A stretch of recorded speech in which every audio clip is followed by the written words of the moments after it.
So the big take today was that she deleted and destroyed massive amounts of evidence, and we think that both trials should be thrown out because it's ridiculous.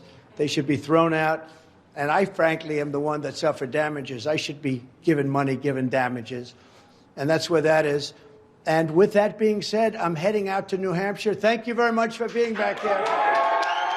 Donald Trump doesn't have a very good poker face when it comes to losing in court, and his petulant press conferences where he floats his cartoonish solutions for his very real legal problems, that only highlights the panic that's setting in. But it doesn't matter. He just keeps talking in between the L's. This is a person I have no idea, until this happened, obviously, I have no idea who she was, and nor could I care less. It's a rigged deal. It's a made-up, fabricated story. Well, they found out today that she got rid of a lot of evidence, as you probably noticed. She got rid of massive amounts of evidence. And in addition to that, she had a rifle or a gun, because she said she bought gun bullets or rifle bullets, and it was the opposite, I guess, of her gun. And was it licensed? No, it wasn't licensed. So I guess she's got a difficult problem. That's going to be her problem. But she has a gun or a rifle.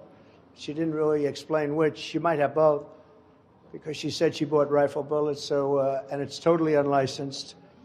So I assume that's a problem, but the judge was protecting her. He didn't want to go there. We don't want to go there. We don't want to. If that were me, it would be a different story. Don't forget, this trial is to determine how much he's going to owe E.G. and Carroll for defaming her over her allegations that a jury found him liable for last year. So everything he says outside of, I don't think I should pay that much, is more abusive and potentially defamatory statements about his victim. So he's kind of proven their case. And one of the things I think Sean did really effectively today in her opening was ask the jury not to consider a specific monetary number in punitive damages, but to think about how to make that award significant, very significant. And she said, I want you to think about this. How much will it cost to make him stop? And then paused and said, after all, this is a man who's a self-professed billionaire. So when we talk about the quantum of damages here, even though Eugene's team is not talking about specific monetary amounts, I think what they are aiming for is something that really feels like a punch in the gut to former President Trump and causes him to think twice about continuing to do what he has done even as recently as this morning. MSNBC's legal analyst is hinting at the only thing that may force the former president to stop doing the thing that they're trying to punish him for. Much more money than the $5 million that he's already been ordered to pay Carroll. They released many more moments from his deposition for the case, and the fact that he's never been punched in the gut the way she's pointing out just might be why he complains about fairness while also proving his guilt. When you said in that video that Ms. Leeds would not be your first choice, you were referring to her physical looks, correct? Just the overall. I look at her, I see her, I hear what she says, whatever. You wouldn't be a choice of mine either, to be honest with you. I hope you're not insulted. I would not, under any circumstances, have any interest in you. I'm honest when I say it. I would not have any interest. His belief that he's above the law was on full display over the discussion of who's not his type, from Carroll to her attorney in that deposition. He's so committed to that teenage-brained principle that he didn't even realize that he stepped in it again. It was taped in October 2022 and confirms he made the statements Carroll alleges were defamatory. You're quoted just below that paragraph as saying as follows, and this one I'll read. I'll say it with great respect.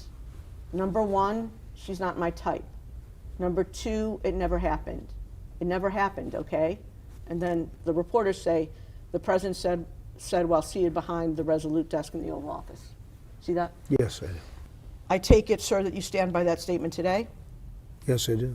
You go on to say in the statement, and while I am not supposed to say it, I will. Why were you not supposed to say it? Because it's not politically correct to say. Read the next, go ahead, that she's not my type. Yeah, because it's not politically correct to say it, and I know that, but I'll say it anyway. She's accusing me of rape. A woman that I have no idea who she is. It came out of the blue. She's accusing me of rape, of raping her. The worst thing you can do, the worst charge, and you know it's not true too. You're a political operative also. You're a disgrace. But she's accusing me, and so are you, of rape, and it never took place. And I will tell you, I made that statement, and I said, well, it's politically incorrect. She's not my type. And that's 100% true. She's not my type.